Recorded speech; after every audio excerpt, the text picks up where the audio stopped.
pagmamahal ng Panginoon, hindi ibig sabihin na papabayaan niya na tayo. Natutuwa ako sa Panginoon na mas lalo ko siyang na-appreciate dahil sobrang thankful ako na nagkaroon ako ng cancer. Dahil everyday sa buhay ko, mas na-appreciate ko yung goodness ng Panginoon. Kasi kung ako lang hindi ko talaga kaya dahil sobrang hina ng emotion ko. Pero ang Panginoon, gumagamit siya ng mga tao para gawin yung instrumento para maging matatag tayo. In spite na grabe yung bigat na pinagdadaanan natin. Magugulat tayo na tumatayo pa rin tayo, na masaya pa rin tayo, na kahit nalulugas na yung buhok natin, pinapapil pa rin ng Panginoon na ganda ka pa rin, na kailangan tumayo ka, na kailangan magpatuloy ng buhay kahit sobrang bigat ng pinagdadaanan mo, na parang everyday kailangan mong bumangon, hindi para sa sarili ko, kundi para sa mga taong nakapaligid sa'yo dahil naniniwala sila na kaya mo. At thankful ako sa Panginoon kasi since nalaman ko, since na-diagnose ako na cervical cancer, grabe yung roller coaster ng buhay ko.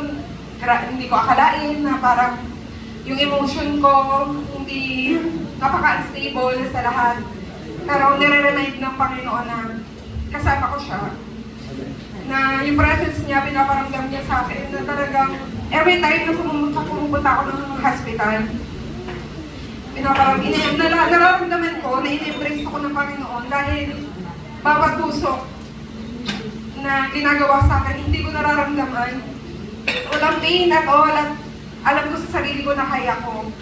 Dahil every time na nandun ako, nagpapagamot ako, talaga nagpe-pray ako sa Panginoon na, Lord, sana maging madali para sa akin lahat. At alam ko na sinasagot ng Panginoon yun kasi halos hindi ko nararamdaman yung bawat tuso, yung surgery, yung mga pinagdaanan ko na parang pag tinitingnan ko yung sarili ko sa salamin na kaya ko yun. Na parang simula nung na-diagnose ako na nagdire-diretso na yung treatment, na talagang binigay ko lahat sa Panginoon, sinurrender ko sa Kanya. Alam ko na kasama ko siya. Alam ko na nandyan siya, na in-embrace niya ako sa bawat step. Kasi hindi talaga madali. Hindi madali physically, hindi madali emotionally, hindi madali financially, talagang struggle. Pero ang Panginoon, talagang gumagamit siya talaga ng mga tao, na mga may ibang way ang Panginoon na hindi talaga natin akalain na beyond doon sa pag-iisip natin. At talagang napaka-bless ko, kaya din siguro napakabilis ng recovery ko dahil nararamdaman ko yung prayers niyo talaga. Grabe. At na-appreciate ko lalo yung church na kaya pala binigay ng Panginoon yung bawat isa sa atin. Kasi hindi nyo alam na yung iba sa atin na grabe yung pinagdadaanan, pero pag pumupunta tayo dito, nandito tayo sa church, ingayakap na bawat isa. Grabe, nakakagaan pakiramdam. At syempre, iba pa rin yung mga dumadalaw sa bahay, ganyan. Iba pa rin yung support na binibigay nila sa akin. At especially mga kaibigan ko na talagang sila yung binigay ng Panginoon para talagang kayanin ko itong journey na to, ganyan, na parang minsan hindi ko na kayang tumayo. Pero nandiyan silang dalawa. Hinahawakan nila ako para magkaroon ako ng lakas para makatayo ulit. Kaya sobrang thankful talaga ako na talagang lahat ng to nangyayari dahil may purpose sa Panginoon. At hindi porket may nangyari sa atin na hindi maganda, hindi na tayo magtitingin sa Panginoon. Talagang tama naman talaga na hindi lang dapat natin tanggapin yung mga magagandang binibigay ng Panginoon. Dapat ipagpasalamat din natin yung hindi masyadong magaganda. Kasi yung dulo nun, siguro yung talagang ina-assure tayo ng Panginoon na marami tayong matututunan. Na kahit nasasaktan tayo, grabe yung pain na nararamdaman natin ngayon, hindi, isipin mo na mananalo ka kasi ando ng Panginoon. Na parang, katulad nung laging pinapatutut ng anak ko sa bahay. I was born to win.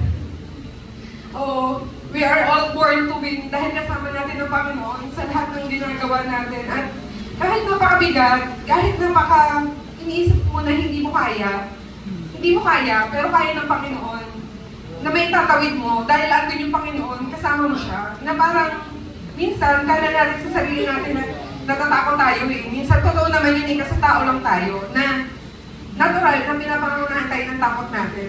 Pero pag nag-step tayo dun sa faith, ang sabi ng Panginoon, di ba, na parang, sige, kaya mo yan eh. Huwag kang matakot kasi nandun na ako. Yung mga bagay na kinakatakutan mo, yung mga bagay na iniisip mo pa lang, yung bukas, huwag kang matakot kasi nandun na yung Panginoon. Inaantay ka na niya. Di ba? Kaya church, maraming salamat sa prayers nyo na talagang nakatapos na ako ng first cycle ng chemo. Sa Friday, bali, first cycle ko na. Patuloy niyo pa sana akong ipagdasal na talagang mabilis ako makarecover, mabilis makarecover yung katawan ko sa tindi ng gamot ng chemo, pero grabe ang biyaya ng Panginoon talaga, na talagang naramdaman ko na sinasamahan niya talaga ako every step of the way, na talagang in-embrace niya ako, na para hindi ako masyadong masaktan, na para hindi ako masyadong malugmok, na after nito, kailangan pagpatuloy natin yung buhay, na parang kailangan tumayo pa rin tayo, kasi wala talagang dahilan para malugmok tayo, malungkot tayo, na parang laging sinasabi ng anak ko na hindi tinitingnan ng Panginoon kung ilang beses kang dadaw, ilang beses kang nalugmok. Hindi yan. Ang tinitingnan niya kung ilang beses kang tumayo. Kasi yun yung gusto niya sa atin. Na sa kabila ng storm na kinakaharap natin, andito pa rin tayo, nag-worship pa rin tayo, na talagang napaka-bless natin. Kasi sa kabila ng storm na to, di ba yung iba nga eh, na hindi anak ng Diyos, kaya nila. Tayo pa kaya na kasama natin ang Panginoon? Tayo pa kaya na parang anak tayo ng Diyos? Bakit tayo matatakot? Di ba? Yun talagang pinagpapasalamat ko sa Panginoon na kahit humaharap ako sa ganitong storm, humaharap ako sa ganitong trial, alam ko na kasama ko siya. Kaya hindi ako natatakot. Oo na, natural naman na natatakot tayo dahil tao lang tayo. Pero after nun, isipin mo kung gano'ng kabuti yung Panginoon sa buhay mo. Isipin mo yung goodness ng Panginoon na binibigay niya sa atin everyday. Na mas lalo kong na-appreciate ngayon yung Panginoon na everyday umihinga. Na everyday umihinga ka. Kasi hindi lahat gano'n eh. Diba na parang mas ma-appreciate mo lalo yung Panginoon, yung goodness na binibigay niya talaga sa atin everyday. Kaya talagang church, thank you so much sa prayer niyo. Talagang ramdam ko talaga na kahit manghihina ako, pinipilit kong bumangon na makapunta ng church, na talagang yung grace ng Panginoon talagang na-extend niya na oo, siguro after ng chemo, nanghihina ako, hindi ko talaga kaya as in pumunta ng church. Kahit mapunta ng CR, hindi ko kaya. Pero talagang pinag-pray ko sa Panginoon, Lord, gusto ko talaga mag-church. Kasi talagang gusto ko rin na makita ng mga tao sa paligid ko, na kaya ko. Na kahit sobrang hirap, kaya mo kasi nandun ang Panginoon, bibigyan ka din ng lakas. Kaya talagang mas na-appreciate ko na ngayon yung buhay, mas na-appreciate ko kayong lahat, mas na-appreciate natin ang Panginoon, mas lalo talaga natin siya pasalamatan. Kasi despite sa lahat ng to, talagang andun yung glory niya, andun yung grace ng Panginoon. Kaya wag lang tayong bumitaw. Kaya church, thank you so much sa inyo. Sorry na napaiyak ko kayo. Sorry and thank you so much.